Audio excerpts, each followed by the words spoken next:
buenas noches. Un saludo cordial para todas las familias que están conectadas en este momento y para las que verán este material de manera asincrónica. Mi nombre es Leonardo Marulanda Tobón y soy acompañante de pastoral para familias y compañeros apostólicos. Comentar brevemente que el Colegio San Ignacio, junto con Asofamilia, viene realizando un trabajo conjunto para fortalecer el plan de formación y acompañamiento a las familias ignacianas. La editorial Norma y a la maestra Janet Tinoco agradecemos el facilitar este espacio de formación. Bienvenidos todos y cedo la palabra a Lina Marcela Murillo, directora de Asofamilia. Bueno, muy buenas noches, familias ignacianas. Reciban un saludo muy especial. Como ya lo comentaba Leonardo, esto es un trabajo conjunto que hacemos con el Colegio San Ignacio en pro de la formación y el bienestar de toda la comunidad ignaciana. Hoy vamos a darle paso a la licenciada Janet Tinoco Macías con la conferencia Cómo desarrollar competencias socioemocionales en casa. Hoy tenemos un público muy diverso, hoy nos acompañan familias de prejardín a 11, o sea, nos acompañan todo el colegio. La doctora Janet es licenciada en Educación con especialidad en Lengua Castellana y Humanidades, es magíster en Investigación Social Interdisciplinaria, es neuropsicóloga, especialista en habilidades escolares y comunicativas. También es especialista en Gestión de Calidad y Administración Educativa. Ha sido autora de 2 obras de literatura infantil y juvenil en Colombia, abordando temas de desarrollo socioemocional. Y actualmente se desempeña como maestra universitaria de pregrado y posgrado y es líder de neuropsicología en el mundo neuropedagógico y consultora de neuroeducación, desarrollo socioemocional e inclusión en la editorial Norma, a quien le damos una calurosa bienvenida. Les agradecemos a todas las personas que se encuentran aquí en la plataforma por atender nuestra invitación, nuestro llamado. Queremos invitarlos para que sigan muy pendientes de todas las actividades que vamos a venir desarrollando en el segundo semestre con esta escuela de padres que se está renovando para precisamente ofrecerles a ustedes el mejor acompañamiento desde el Colegio San Ignacio y también desde Asofamilia Ignaciana. Sean todos bienvenidos y les doy el paso entonces a Janet. Bienvenida. Muy buenas tardes para todas las familias que nos acompañan del colegio. A ustedes muchas gracias también por la invitación y por atender de alguna manera este proceso que venimos adelantando a lo largo del país con este programa de desarrollo de competencias socioemocionales para niños, niñas, adolescentes y jóvenes de diferentes colegios que van desde La Guajira hasta Leticia y lo mismo de Oriente a Occidente. Pues bueno, que sean todos bienvenidos y que tengamos la oportunidad de tener grandes aprendizajes mutuos indiscutiblemente sobre este tema. Es un tema que nos ha venido llamando mucho la atención porque es un momento importante y significativo en la vida de muchos padres de cómo generar un acompañamiento y desarrollo socioemocional, entendiendo y potenciando la esfera emocional de nuestros hijos. Pero ¿por dónde debemos arrancar? Entonces, de alguna manera nos dice que la pregunta principal es cómo están nuestros estudiantes básicamente en su plano emocional. ¿Qué pasa con estos estados de ansiedad por los cuales ellos están atravesando, que no siempre se convierte en un trastorno de ansiedad, que no siempre está pues referenciado en un límite en el que nuestros hijos puedan de alguna manera entrar en unos procesos de debilidad emocional, sino solamente pueden ser manifestaciones o características asociadas a esta gestión emocional? ¿Qué sucede cuando es depresión, cuando son algunas tristezas profundas que aún no están caracterizadas dentro del plano de la depresión? Y cuando otros elementos que aparecen o otras manifestaciones como la agresividad, pues también empieza a pasar un límite sin necesidad de ser un trastorno, pero que sí puede ocasionar de alguna manera ciertas consecuencias que pueden ser delicadas para ellos o para sus compañeros, lo mismo cuando atraviesan por soledades y ya hay o cuando ya hay unos diagnósticos específicos asociados a la conducta o al comportamiento. Pues bien, para poder entender todo este panorama que resulta álgido y que principalmente se dio durante, que surgió, no, pero que sí tomó gran fuerza durante la pandemia y pospandemia, sí. Indiscutiblemente el confinamiento trajo una serie de manifestaciones, situaciones, profundizaciones en algunos diagnósticos y salieron también algunas características que no parecían ser tan visibles antes de pandemia relacionadas con la parte emocional de los humanos. Entonces, desde ahí, pues nos hemos propuesto dar como un encuentro en donde podamos entender el punto de partida. Para eso vamos a hablar del momento, los picos de maduración cerebral por los cuales atraviesan nuestros estudiantes o nuestros hijos particularmente. Estos picos de maduración cerebral tienen que ver precisamente en unas etapas del neurodesarrollo. Las tres ventanas sensibles por las que atraviesa el cerebro, o los tres picos de maduración cerebral por los que atraviesa el cerebro, se dan en un primer momento desde el momento de la gestación hasta aproximadamente los 3 años. ¿Sí? En las primeras semanas ya empieza a tener en la formación del sistema nervioso central un componente que está cargado hacia la formación total del cerebro, especialmente para lo que se llama la estructura límbica del cerebro de emociones. ¿Sí? Así que todo lo que mamá ha sentido, experimentado durante el embarazo es bastante influyente de alguna manera en cómo ya viene un componente, ¿sí?, congénito de algunas características. No siempre ciertos trastornos son particularmente genéticos, claro, muchísimos sí, pero hay algunos que son adquiridos durante el embarazo y ciertos comportamientos están determinados por, digamos que el estado emocional de la mamá durante los meses que tuvo a el bebé en el vientre. Posterior a eso, en el nacimiento, continúa un proceso muy interesante de maduración del cerebro, ¿sí? Continúa una red importantísima, una estructura neuronal que es clave para determinar todo este proceso del neurodesarrollo. Luego viene otra etapa sensible que es de los 3 a los 7 años, donde esta consolidación, la integración hemisferial es determinante y ahí los niños empiezan a generar una absorción de su entorno para aprender muy elevada. Razón por la cual los neuropsicólogos consideramos que este periodo genera un input o unas huellas cerebrales, improntas, inputs o huellas cerebrales que son determinantes, es decir, que duran prácticamente o quedan impresas para toda la vida. Generar estas modificaciones más adelante, en muchos casos, implica rehabilitaciones, ¿sí?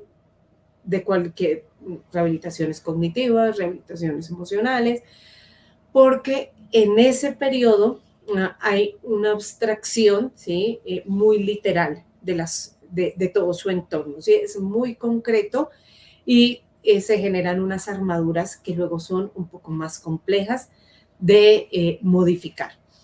Posterior a ello está el periodo, como un periodo de cierre que se mueve entre los 7 y los 12 años. Empezamos a abstraer el mundo, entonces empezamos a entender con claridad causa-efecto, ¿sí?, acción-consecuencia, y está determinado por lo que vimos en esos primeros años y ya empieza todo el aprendizaje. Por eso poder determinar unos hábitos claros en los primeros años de vida, específicamente unas rutinas, algo se llama el doctor Perkins determinó como unas rutinas de pensamiento, pues son claves para lo que sigue el resto de su vida. ¿Qué pasa de los 12 años aproximadamente hacia los 18, incluso un poco más? Algo se llama consolidaciones. En las consolidaciones solamente empiezo a reafirmar un proceso de personalidad que está determinado por un temperamento y un carácter, temperamento un poco desde la genética, el carácter lo que he aprendido. Es así que hoy tenemos un resultado claro en nuestros niños, niñas y adolescentes, y es esto, determinado por estos picos de maduración cerebral.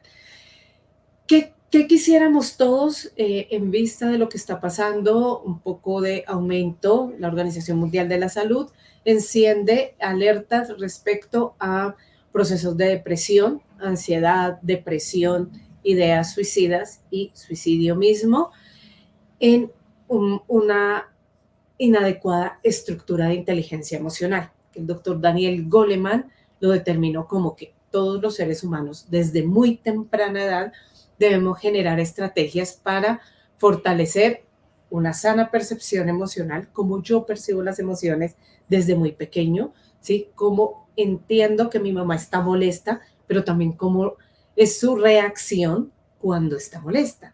Entiendo de alguna manera que mi papá me permite unas cosas y mi mamá me permite otras y cómo lo manejan entre ellos.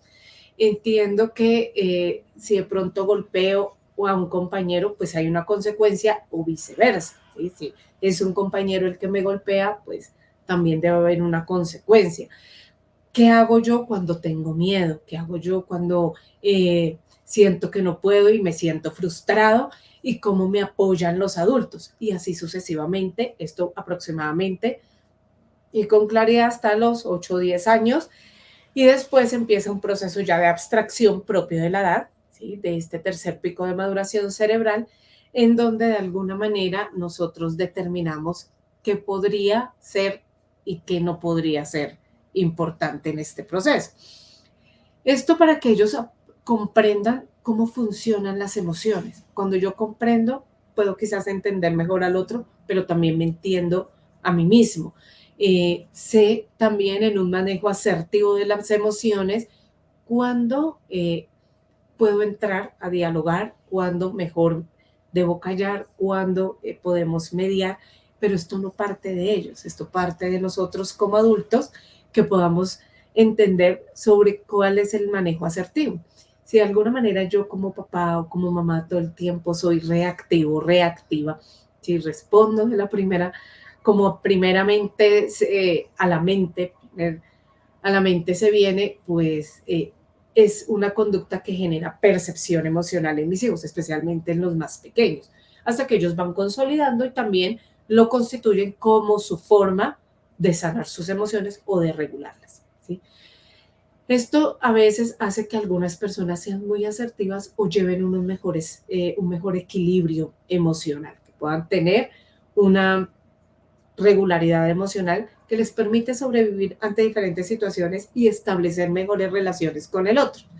Lo mismo nos lleva para contextualizar, ¿no? En todo momento podemos, de alguna manera, manifestar las emociones como queremos. Claramente, en muchos momentos podremos tener mal genio o tener miedo y tendríamos la mayoría de veces, perdónenme las comillas, de poder repensar la situación antes de reaccionar fuertemente. Entonces, esto es, en última, lo que nos lleva a una escalera emocional. Bien, entonces sigamos.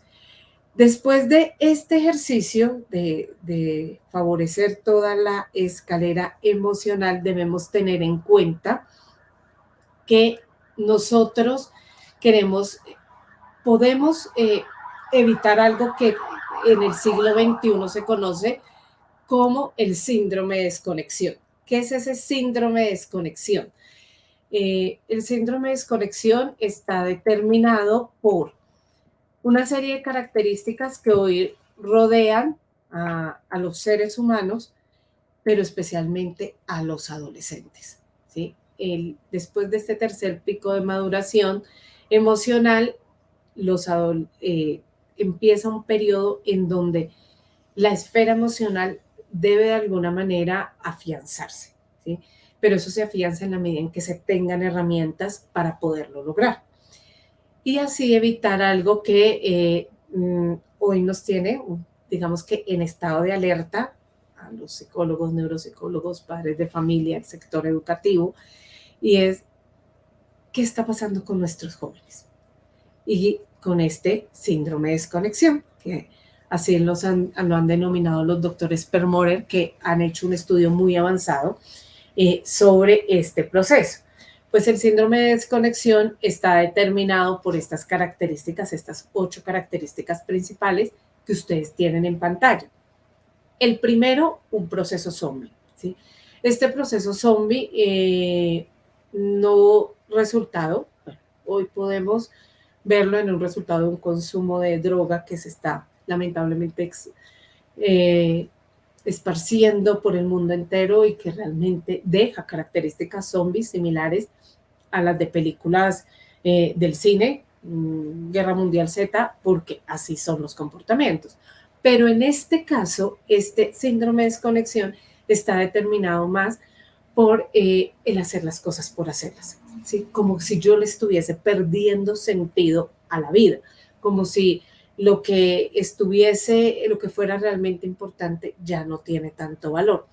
Vivo por vivir y rápidamente la esperanza o la ilusión de la vida misma empieza a deteriorarse. Por eso empiezan a crecer los desasosiegos, las tristezas, las ansiedades, porque no hay un propósito claro para continuar en la vida. Sumado a eso, tenemos unas soledades infinitas, y es que estamos en un mundo hipercomunicado, pero a la vez muy solo.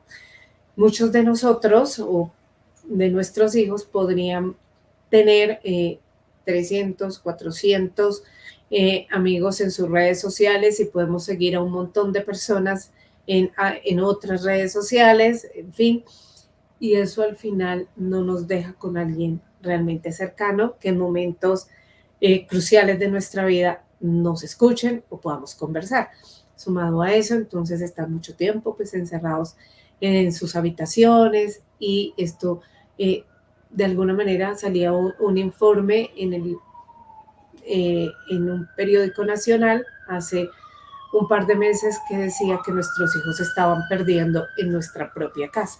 Claramente tiene que ver con el hecho de que estos dispositivos y todo lo que tiene que ver con videojuegos, comunidades, en las redes sociales, pues generan una serie de situaciones que al final también provocan mucha soledad. Impulsividad, cada vez pues tenemos manifestaciones impulsivas mucho más intensas, y esa impulsividad no siempre tiene que ver con una reactividad negativa, ¿sí? O brusca, sino a veces esa impulsividad de hacerse daño a sí mismo. Entonces, necesito canalizar y empiezo a cortarme, necesito canalizar y de repente me arranco el cabello sin darme cuenta, necesito canalizar esta emoción y lo que hago es incluso crear en algún momento relaciones un poco dolorosas o comúnmente llamadas tóxicas. Todo esto nos lleva indiscutiblemente a vivir en un mundo que está como sin esperanza. Nuestros hijos, hasta nosotros como adultos, vivimos en un momento en donde el estrés crónico es presente todo el tiempo en nuestra vida, lo que genera algo que se llama inflamación crónica, que aterriza específicamente en algunos órganos, ¿sí? O sistemas del cuerpo, generando algo que se llama granularidad emocional, que son manifestaciones emocionales o respuestas emocionales a través del cuerpo. Una migraña, un dolor de estómago, resequedades en la piel, caídas de cabello, en fin. Cuando se llevan a un punto muy extremo o llega a un punto muy extremo de esta inflamación crónica, pues entonces ya vienen otro tipo de enfermedades, ¿sí? Físicas, que a veces pues nos dejan en situaciones un poco tristes y complejas.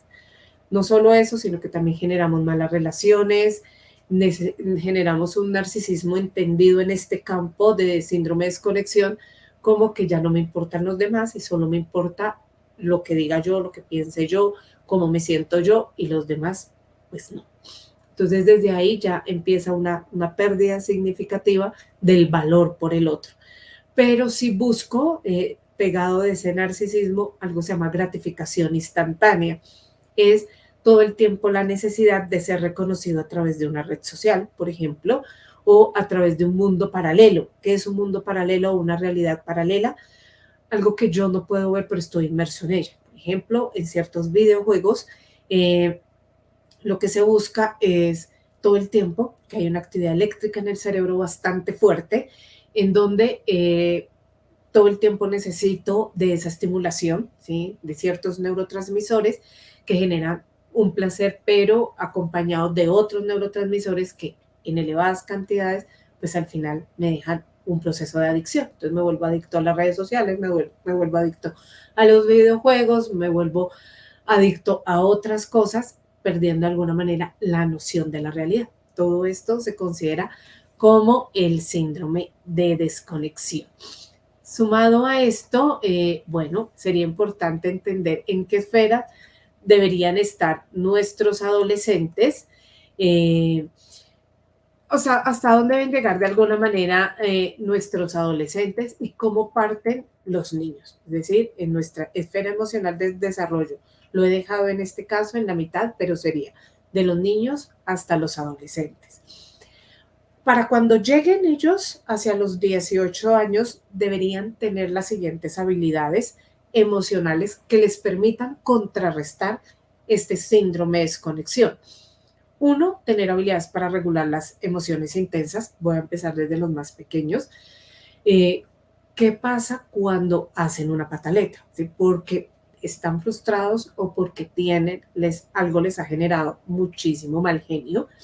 ¿Sí? Están entonces, o cuando tienen mucho miedo y recurren a un llanto inexplicable y además exagerado, hasta ir de alguna manera manifestando situaciones en la adolescencia, preadolescencia y adolescencia, como llorar por todo o ensimismarse o todo el tiempo querer que todo sea para ellos.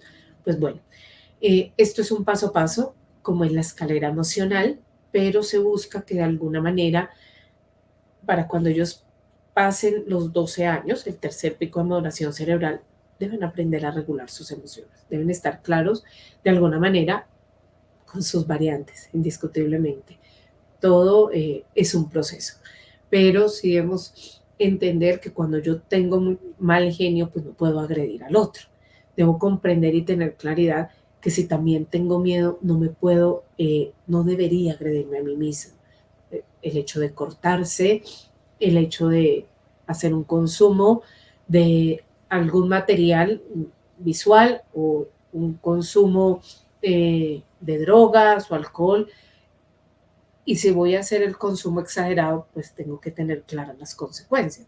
Razón por la cual en los primeros años de vida hay que empezar a generar unos límites a tiempo de ciertas manifestaciones emocionales, desde el tirarse al piso, desde hacer la rabieta, para que esto de alguna manera se pueda vincular más adelante con su esfera emocional, en donde ya nosotros no somos tan partícipes, sino que son con mucha más fuerza sus pares, es decir, sus amigos.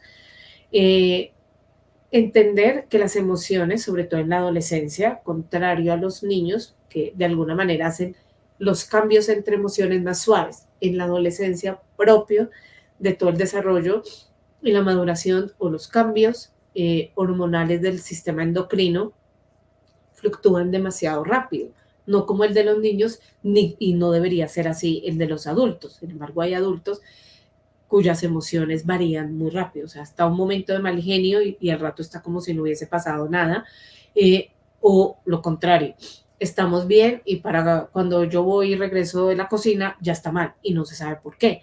Entonces, este tipo de situaciones pues nos generan malestar a quienes las podemos vivir, si es que las vivimos, o también al otro que convive pues en familia o con nosotros. Por eso hay que aprender a autocontrolarse de manera independiente, porque en los niños nosotros sí podemos hacer el acompañamiento. Ven acá, ¿qué pasó? ¿Por qué te tiras al piso? Y empezar a frenar situaciones muy a tiempo.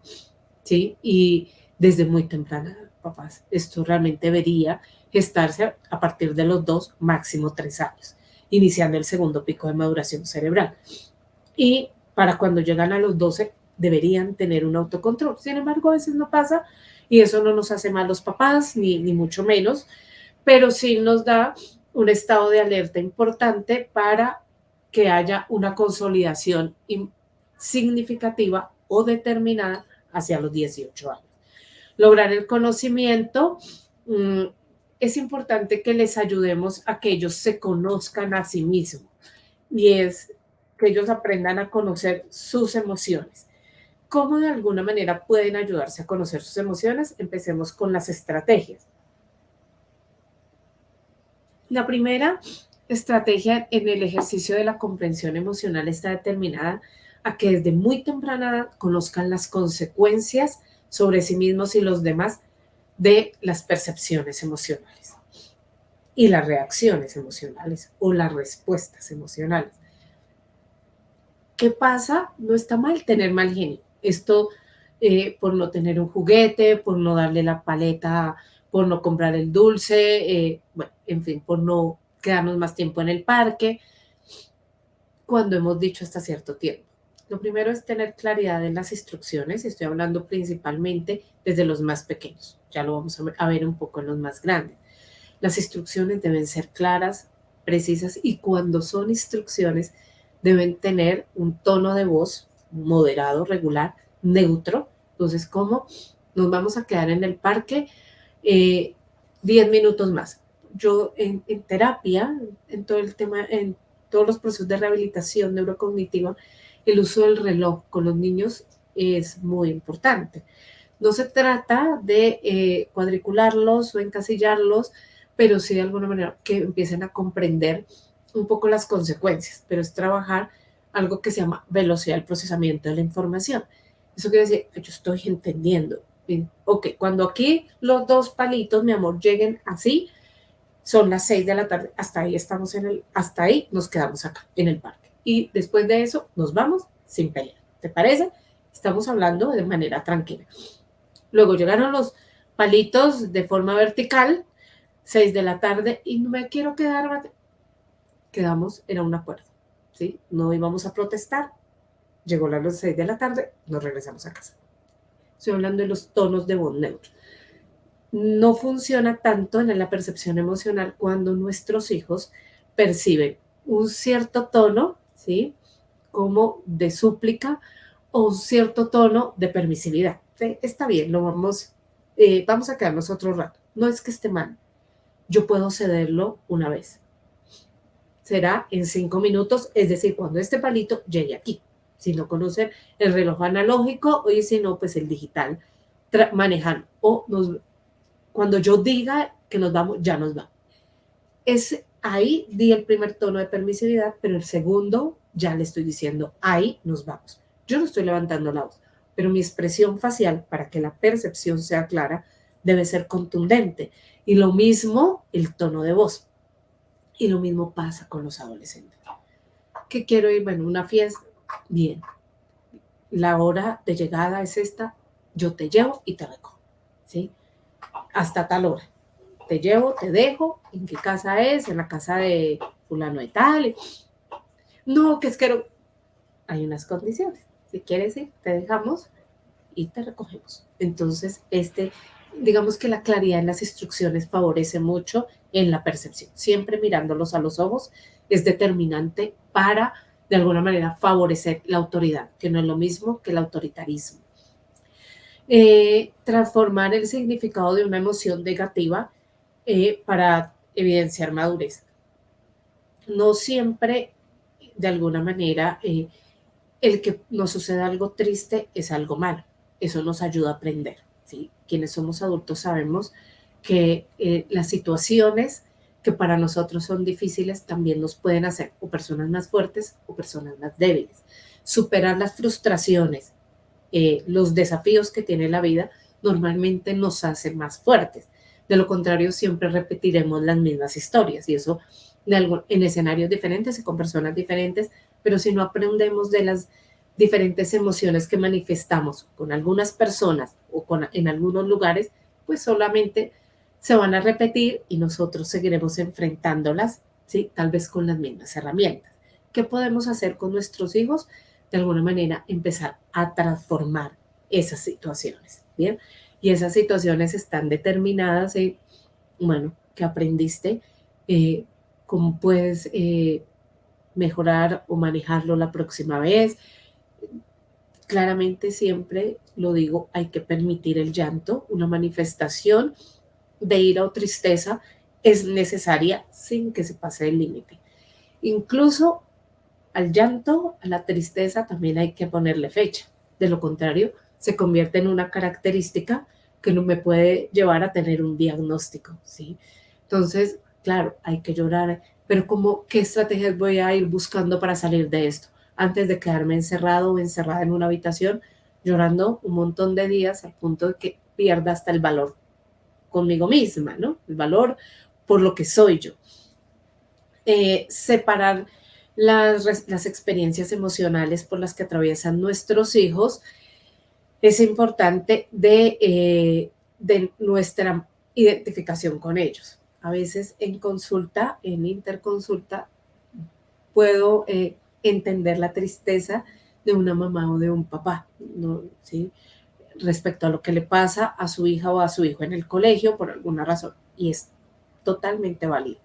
No duele nada más que a mi hija le pueda pasar algo, indiscutiblemente eso es muy duro. Pero yo tengo que ser el soporte emocional. El soporte emocional es que voy a permitir que él solucione o que él se manifieste, pero yo no me puedo identificar al punto que lloro más que él, porque entonces él pierde la seguridad. No tanto el hecho de confiar, que eso es otro tema, porque la confianza está hasta donde llega mi soporte emocional. Mis hijos, ni yo soy la amiga de mi hija, ni mi hija es mi amiga.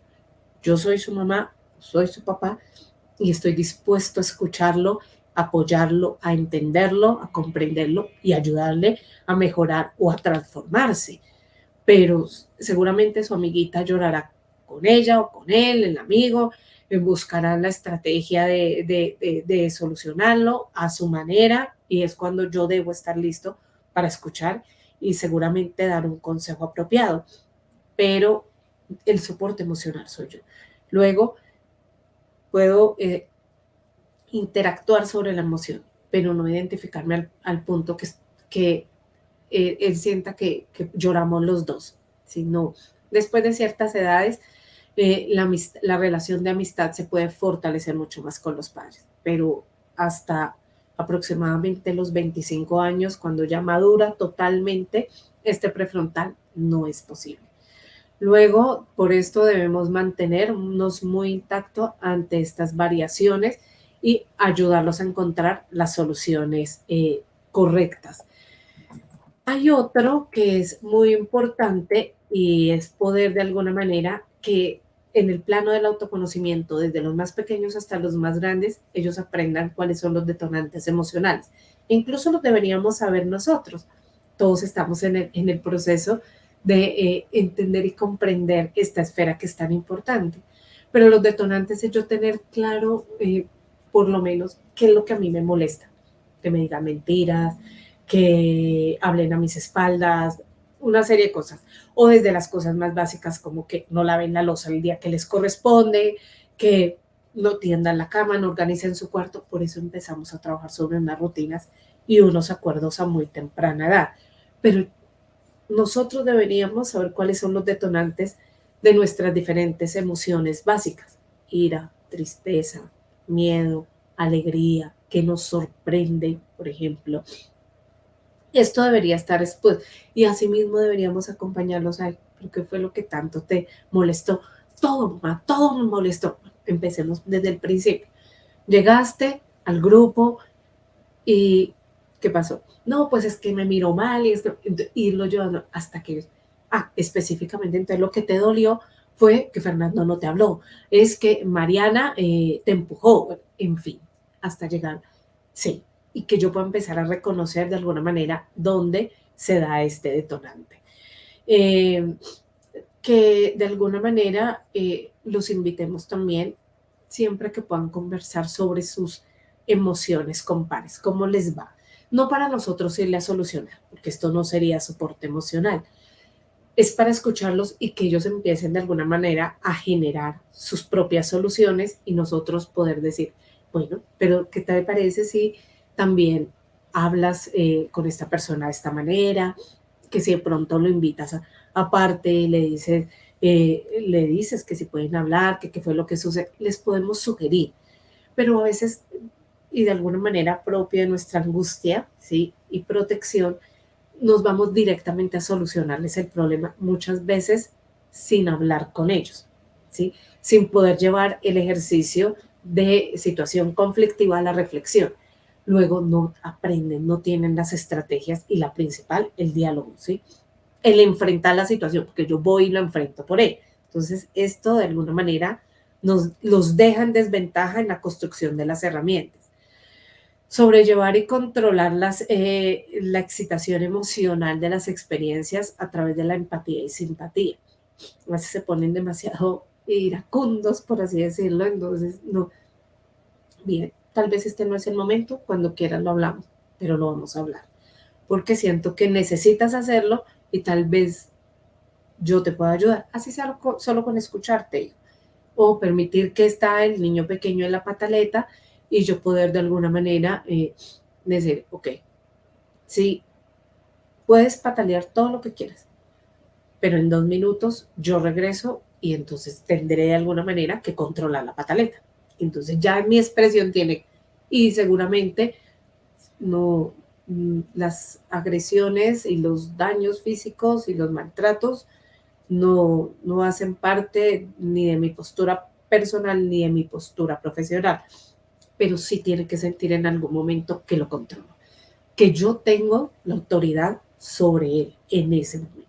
No por autoritarismo, sino porque necesito que él se controle por él mismo. Eh, y bueno, de alguna manera vamos a ir así avanzando hacia nuestras estrategias finales que son, me gusta mucho, la utilizo con padres en interconsulta, ya cuando se trata precisamente de algunas manifestaciones de la conducta o ya trastornos específicos de la conducta. Se llama la estrategia de las 5A y es ayudarles a autoconocerse y es importante identificar detonantes emocionales, que lo detonan. Primero que yo pueda identificarlo como papá, hasta los más adolescentes, pero también ayudarle a que él los pueda identificar y los tenga claro. Esto le va a ayudar claramente en sus relaciones futuras con quien sea, favorecer su autoestima y no por irle a solucionar, yo le voy por lo contrario. Yo suelo decirles que algo que afecta en la adolescencia, en la autoestima, es precisamente el hecho de que ellos antes le solucionaban. Y cuando llegan a la etapa adolescente, se dan cuenta que no tienen tantas herramientas o no las tienen. Entonces ya es vergonzoso que sea mamá o papá quien venga a solucionar y yo no sé cómo hacerlo. Entonces esto afecta mucho la relación consigo mismos y con el otro. De alguna manera, el autoestima se fortalece en la medida en que ellos caen, se equivocan, pierden y nosotros le ayudamos a procesarlo, a ayudarles a comprender que eso hace parte de la vida. Perder hace parte de la vida. Claro, todos queremos ser ganadores e impulsamos a nuestros hijos para eso. Pero si en algún momento llega la pérdida económica, la pérdida social, la pérdida afectiva, la pérdida laboral, no es el fin del mundo. Porque cuando los preparamos, tú puedes, tú eres el mejor, siempre ganas. Claro, eso se trata de empoderarlo. Pero cuando llega la pérdida, también tenemos que reflexionarlo. Bueno, y esta vez, ¿por qué no fue el mismo resultado? Bueno, otro fue, de pronto este te ganó por estas razones, o cuéntame tú por qué crees que... No siempre tampoco culpando al otro de por qué yo no gano. Eso es parte de la vida, pero me debe dar un impulso a superarme y no a caerme más.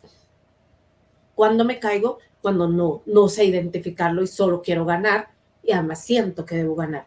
Entonces volvemos un poco al narcisismo del síndrome de desconexión que afecta mucho, sobre todo en la etapa adolescente. La apropiación de sí mismo es, tú vas al colegio, tú vas a tu fiesta infantil, vas con tus amigos, lo haces porque quieres, pero luego llegas llorando, si es en la fiesta infantil, o luego llegas triste, ¿qué aprendiste para la próxima vez? O es que de plano no quieres volver a salir a ninguna fiesta, y por qué no lo harías, y si tomas otra actitud. Pero cuando eso suceda, el primero que debe dar la solución o las soluciones seguidas de mis consejos son ellos mismos. Y además debemos permitir que la intenten. Pueda que nosotros sepamos que se están, entre comillas, claro, salvando, ¿sí? Todo el tema de integridad, salvaguardando su integridad, pero que no, yo voy a ir a hablar con ellos. Bueno, inténtalo. Algo en el proceso irá aprendiendo. Pero si de alguna manera soy yo quien pretende que él solucione, como creo yo que debe solucionar, no se apropia ni se responsabiliza de sus propias acciones. Esto está muy seguido a aceptación y comprensión de la norma, la razón por la cual hoy aumentan ciertos escenarios que son dañinos para ellos, es porque a muy temprana edad, y luego solamente se pasó, es que la norma social existe. ¿Sí? Yo no golpeo a las personas que se me van a... que de repente como que no están en sintonía con mi camino, tampoco me voy pasando los semáforos en rojo, ni tampoco me voy colando en la fila, ¿sí? Porque existen unas normas de respeto, pero eso yo los aprendo muy desde casa. Todos tenemos, no sé, un turno para algo, no sé, o todos tenemos la norma de que hay que tender la cama en tal momento. Son normas pequeñas, se forman, realmente deberían formarse máximo pasando un par de años del segundo pico de maduración, 8 o 9 años, debo tener claridad de qué está bien y qué está mal socialmente hablando. Y eso tiene una consecuencia, ¿sí? Algo que nos permite vivir en sociedad, porque esto ha traído que hoy también conflictos interpersonales sigan aumentando. Y por último, debemos aceptar que vivimos en un mundo de realidad paralela. Y ayudárselos a comprender a ellos también es importante. Este es un mundo real en donde hablamos en el almuerzo, donde vamos a visitar al tío, donde vamos a hacer la caminata, al parque, y existen otros de los que puedes disponer y divertirte cierto tiempo, cierta cantidad de tiempo. Permiso para jugar el videojuego, 2 horas. Y son 2 horas, prefiero no repetir lo que te estoy diciendo, son 2 horas. Así que ni súplica, ni lavo la loza todo el mes, nada, son 2 horas. ¿Bien? ¿Qué más? Todos estos amigos que tienes acá, ¿con cuántos de ellos te ves? ¿Por qué sigues a esta persona? ¿Por qué te gusta este contenido? ¿Sí? Tratar de involucrarnos más con esas realidades paralelas es lo que realmente contribuye a este ejercicio. Entonces, un poco respetando el tiempo, papás, pues básicamente este era el objetivo del encuentro, que pudiésemos conocer un poco de la fundamentación en las diferentes etapas del neurodesarrollo, de las emociones y cuáles serían las estrategias, digamos que muy generales, también para empezar a abordar alguna serie de manifestaciones conductuales que hoy tienen nuestros niños, niñas, adolescentes y jóvenes. Sé que por si hay algunas preguntas, pero nos estarán compartiendo el link de la asistencia en breve. Si no lo han hecho ya, creo que ya en breve nos estarán compartiendo la asistencia. Y aprovecho preguntarle a nuestro grupo de Asofamilia si tenemos alguna pregunta para responder desde el chat. Entonces, bienvenida nuevamente, Lina. Quedamos súper atentos. Hola, Janet. No, agradecerte por este espacio, de verdad que muy enriquecedor para las familias. Me encanta que nos hayan acompañado familias de prejardín, jardín, transición, tercero, quinto, ciclos pues que obviamente necesitan de este tema y que la verdad lo han pedido mucho a la escuela. Aún no hemos recibido preguntas, pero me hacen una solicitud por parte del área del SAE, del Servicio de Asesoría Escolar, Sí. de acá del colegio, y es extenderle una invitación muy especial a todas las familias. Si de pronto quieren ampliar un poquito más sobre este tema con sus psicólogos del ciclo, lo pueden hacer, pero también hacen una invitación muy especial a las familias de noveno a 11. Este jueves 8 de junio a las 6:45 de la mañana realizarán una actividad acá en el Auditorio Aurelio García en la sede de mayores para retomar estos elementos significativos de la charla de hoy y seguir dando continuidad al componente emocional que tiene el acompañamiento con sus hijos. Entonces, una invitación muy especial a las familias de noveno a 11 para que nos acompañen el jueves a las 6:45 de la mañana. Voy a mirar por acá en la parte de comentarios. No, aún no tengo por aquí comentarios. Janet, no sé si de pronto consideras que puedes de pronto tomar algo que nos haya quedado como por fuera. Bueno, yo creo que poder tener las estrategias, a mí me gustan mucho las estrategias de las 5A y es de ellas el apropiarse de sí mismos desde muy pequeños. Yo hago mucho énfasis en acción, en la consecuencia, que yo lo pueda tener claro desde el principio y ojalá desde el primer ente formador que es la familia. Entonces, me parece importante que ayudarlos a que ellos se apropien de sus propios actos y asuman la responsabilidad desde la reflexión, es muy importante. Súper, Janet, muchísimas gracias. Por aquí, antes de revisar nuevamente si tenemos comentarios, me hacen la claridad que la actividad de este jueves es solamente con las familias de noveno. Solamente con las familias de noveno. Listo. Voy a mirar entonces por acá si de pronto tenemos comentarios. No, no tenemos comentarios relacionados a la conferencia. Entonces, no siendo mal, mi querida Lina, pues fue un placer haber podido compartir con ustedes en esta tarde y nos estaremos conversando en próximas oportunidades. Claro que sí, Janet. Bienvenidos. Muchísimas gracias a todas las familias que se conectaron. Les reitero la invitación para que estén muy atentos a todas las actividades que vamos a realizar este segundo semestre con esta escuela de padres que viene, digamos, recargada y renovada, porque tendremos actores muy importantes. Aquí en esta nueva estructura de la escuela de padres nos estará apoyando el equipo de pastoral, el equipo del SAE.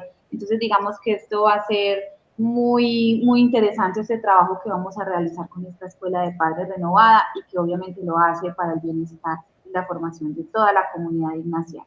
Muchísimas gracias por el espacio, muchas gracias a Norma por tenernos presente y claro que vamos a seguir trabajando en estos temas tan importantes de la mano de todos ustedes. Una feliz noche. Igualmente.